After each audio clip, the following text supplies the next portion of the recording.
A gente começa falando sobre o acidente entre dois trens que deixou 229 pessoas feridas na Baixada Fluminense na noite de ontem. A polícia começou a ouvir as testemunhas do acidente e um dos maquinistas prestou depoimento agora há pouco. O repórter Bernardo Menezes está lá na delegacia de Mesquita, na Baixada Fluminense. Tem as informações para a gente. Olá, Bernardo. O que o maquinista disse para a polícia? Boa tarde, Leila. Boa tarde a todos. Olha, o maquinista Carlos Henrique da Silva França era o que estava na composição, que estava parada na estação Presidente Juscelino Kubitschek. Ele disse que fez todos os testes que são exigidos no protocolo de operações da Supervia e que todo o trajeto foi feito sem ocorrências, sem problemas, que quando ele chegou à estação Presidente Juscelino Kubitschek, ele foi informado de que havia um problema mais adiante nas estações de Austin e Queimados. Agora há pouco no jornal da edição das 5 da tarde nós falamos que ele teria visto uma sinalização amarela, mas o delegado corrigiu essa informação agora há pouco, dizendo que na verdade ele só estava relatando como que é o procedimento de sinalização, que ele mesmo, o maquinista, não viu essa sinalização e que depois, quando ainda estava ali parado na estação, simplesmente sentiu o impacto da outra composição que vinha logo atrás. Bom, desde a madrugada, muita gente, muito passageiro veio aqui para a delegacia, mais ou menos 130 pessoas fizeram registro aqui na delegacia de Mesquita por terem perdido pertences, inclusive, durante toda essa confusão. A gente vai ver agora uma reportagem da repórter Cecília Flesch, mostrando como foi o dia aqui na delegacia e como todo esse acidente aconteceu. Vamos ver. Amanhã foi de inspeções dos trens e também dos trilhos da estação Presidente Juscelino, onde os trens se chocaram na noite de ontem. Moradores da região ajudaram nos primeiros socorros. Um deles era Jaime Santos, que vive há 25 anos em Mesquita e conhece bem os problemas do transporte ferroviário da Baixada Fluminense. O que você ouviu para vir correndo para cá? Foi um barulho bastante assustador? Foi um barulho de um prédio caindo. Aí isso me assustou. E logo após eu vim aqui e vi várias pessoas sendo retiradas do trem pelos outros passageiros, né? Em estado lamentável, com cervical, né? Sangrando, chorando. Segurança não temos não. A composição já é velha, a gente ora a Deus para a gente chegar na Central do Brasil, nosso destino. Na delegacia de Mesquita, que comanda a investigação, dezenas de vítimas do acidente esperavam mais de 2 horas para registrar ocorrências e lembravam do susto vivido na noite anterior.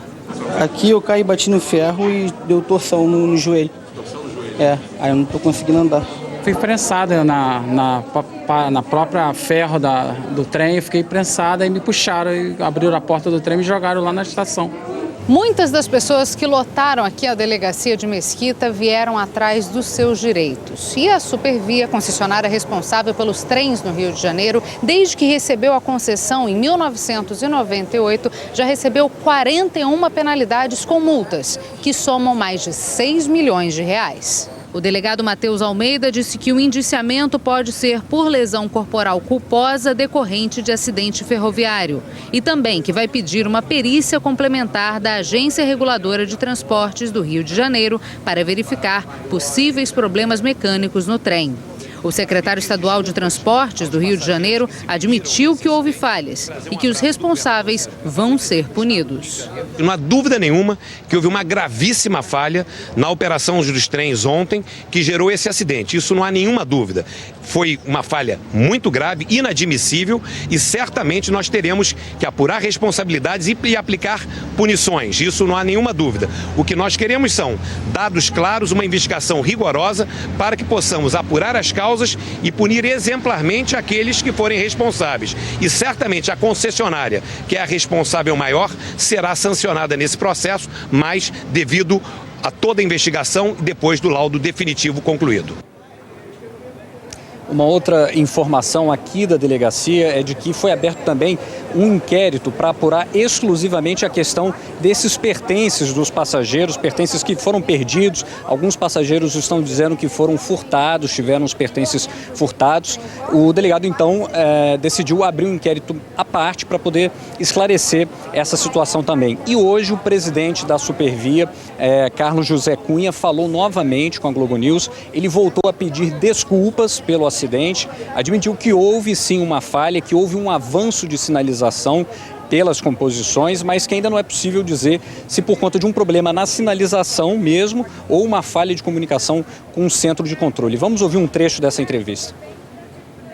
Para um trem colidir com o outro, houve alguma falha no procedimento que começa com um avanço de sinal, né? Agora, esse avanço de sinal pode ocorrer por decisão do maquinista, pode ocorrer por autorização de um controlador, pode ocorrer por uma falha do sistema de sinalização. Então, é um fato, mas que podem ter diversas causas, né? Nós temos aqui instrumentos e condições de fazer uma avaliação precisa e dar satisfação para toda a população no momento adequado, quando nós tivermos concluído esse processo de averiguação. Os técnicos da AGETRANSP, que é a agência reguladora, também voltaram hoje ao local do acidente. Eles recolheram mais indícios lá do que poderia ter provocado esse acidente. Estiveram também nas oficinas da Supervia lá em Deodoro, na zona oeste do Rio, e eles já adiantaram à Globo News que as duas composições envolvidas nesse acidente estavam com a manutenção preventiva em dia, o que não quer dizer, o que não descarta a possibilidade também de uma falha mecânica.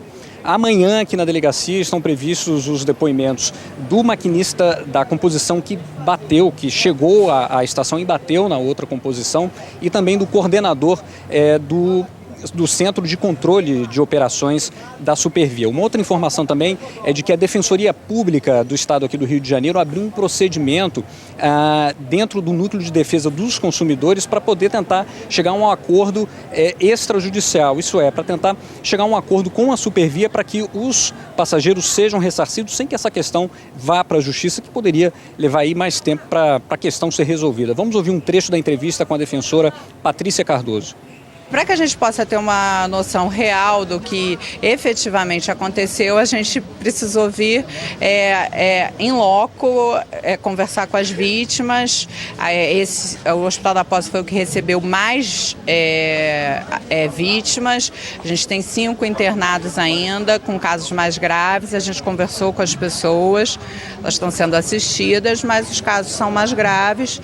Conversamos com o diretor do hospital, conversamos com o pessoal da Supervia que está aqui, assistente social e o médico responsável, e com o secretário estadual de transporte, Carlos Roberto Osório, que está no caso, se comprometeu a atuar junto com a Defensoria na defesa dos interesses desses assistidos consumidores que foram lesados num acidente de ontem à noite. O delegado Matheus Almeida, que cuida desse caso aqui na delegacia de Mesquita, concedeu uma entrevista exclusiva à Globo News, e daqui a pouquinho a gente volta para ouvir um trecho de como estão esses primeiros momentos, esses primeiros passos da investigação. Leila? Obrigada, viu, Bernardo? Daqui a pouco a gente volta a se falar, então. E está aqui no estúdio comigo o especialista em gerenciamento de risco, Gustavo Cunha Mello. Gustavo, como disse a defensora, para saber o que aconteceu, precisa ouvir as pessoas envolvidas. E não chama atenção o fato de um dos maquinistas não ter sido ouvido imediatamente, não ter sido ouvido hoje? Apenas um deles prestou depoimento? Chama muita atenção, sim. A principal testemunha, ele ontem foi ouvido pelas funcionárias da Supervia e depois foi levado para casa, né? Segundo o que eu vi na imprensa. Isso estranha, né? Causa estranheza.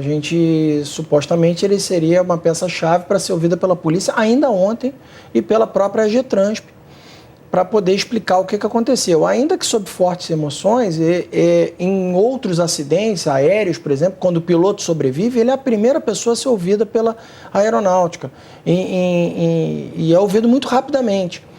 Então, o objetivo de se desvendar o que aconteceu passa pelo maquinista dar as suas explicações.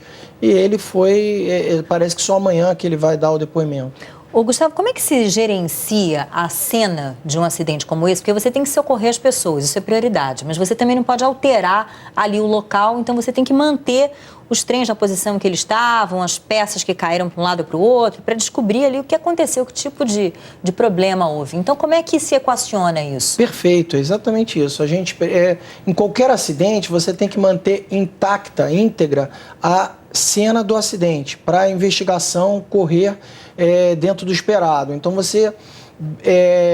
a última situação seria retirar os trens do local.